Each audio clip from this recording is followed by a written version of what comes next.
dimy taona zay kanefa tsy hita raiky venoko arivo taona napentsy anaiky fa hip-hop forever na de misy mpanakify tohizako ny rap na de tsisy pakavy lay midongy amerikany na ozy stade anaya na de tsy matiany izy nakahery anaya fa natso lasa lavitra zany mozika anay lajavaka mbavantonikiranay kanefa na de zany aza de mbolo hitsakafona mbola no hip-hop zay na de hoe zavapona ho apenoko ny pupule rehefa lasaraka de za manao bombap sy mitaingina raka fa nataoko ny rap na de tsy azahoako fola mbola ambany tany anefa jery to mandona ny sofinao io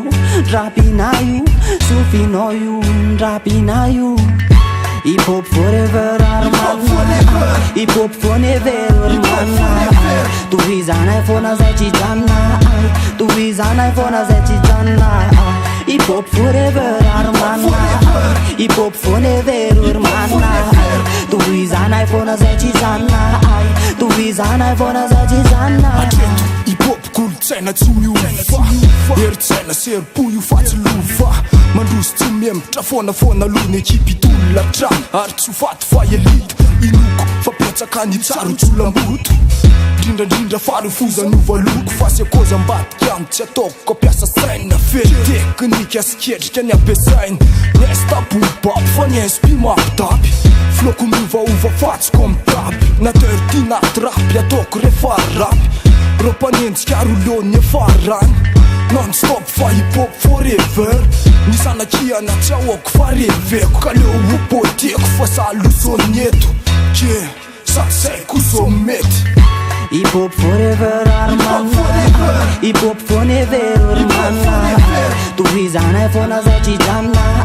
tohizanay fona zay tsy janona hip-hop forever armana hip-hop forever armana tohizanay fona zay tsy janona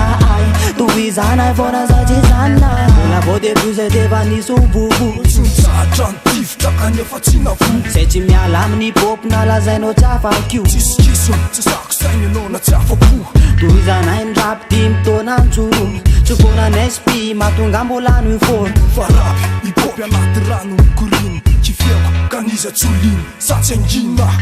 hip-hop forever armana hip-hop forever armana tohizanay fona zay tsy janona tohizanay fona zay tsy janona hip-hop forever armana hip-hop forever armana tohizanay fona zay tsy janona tohizanay fona zay tsy janona